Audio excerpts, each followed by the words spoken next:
मध्य प्रदेश में ठंड का प्रकोप बढ़ गया है और उत्तरी हवाओं के कारण प्रदेश के कई हिस्सों में तापमान में लगातार गिरावट हो रही है। इंदौर शहर में भी ठंड का असर देखने को मिल रहा है, जहां भोपाल, जबलपुर और उज्जैन जैसे प्रमुख शहरों में भी रात का तापमान सामान्य से काफी नीचे चला गया है। इंदौर और उज्जैन संभाग के जिलों में कम विजिबिलिटी के कारण ठंड का असर और बढ़ गया है।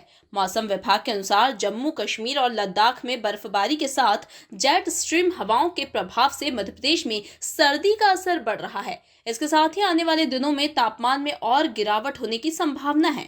वर्तमान में मौसम की बात करें तो वर्तमान में हम देख रहे थे कि कुछ दिन पहले जो अधिकतम तापक्रम था उसमें अब बढ़ोतरी देखने को मिल रही थी और उसकी वजह से हमको ठंड का एहसास कम हो रहा था। लेकिन अभी 2 दिन में जो अधिकतम तापक्रम है वो अब गिरकर 28 और 29 डिग्री के आसपास हो गया और कहीं कहीं ये 27 डिग्री के आसपास भी पहुँच गए। और जो न्यूनतम तापक्रम था वो भी अब उसमें भी 1 से 1.5 डिग्री की गिरावट देखने को मिली और वो अब 16 और 17 के बीच में आ गया। और जो हवाओं की गति है उसमें थोड़ी सी कमी आई है, वो अब 6 से 7 किलोमीटर प्रति घंटे की रफ्तार से चल रही है। और जिसकी वजह से दिन में जो बादल दिखाई देते हैं वो भी अब बादल साफ हो गए। उसकी वजह से हम देख रहे हैं कि जो अधिकतम तापक्रम है वो 2 से 3 डिग्री घट गया और जो न्यूनतम तापक्रम है उसमें भी 1.5 से 2 डिग्री की गिरावट हो गई।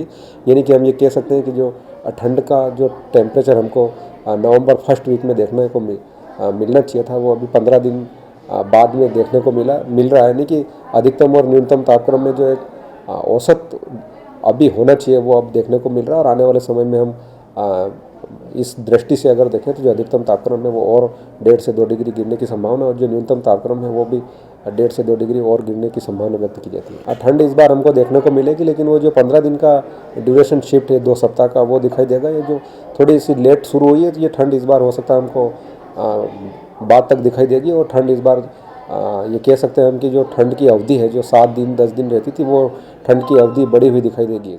इंदौर जिले में भी ठंड का व्यापक असर दिख रहा है। वहीं ग्रामीण इलाकों में ठंड के असर के चलते सुबह और शाम के तापमान में गिरावट दर्ज की जा रही है। जहां दिन का अधिकतम तापमान 26 से 28 डिग्री सेल्सियस पहुंच गया है, वहीं रात का टेम्परेचर 16 से 18 डिग्री सेल्सियस दर्ज किया जा रहा है। आने वाले दिनों में बढ़ने वाली सर्द हवाओं से ये तापमान और नीचे आ सकता है। Bureau report, INN news, Indore.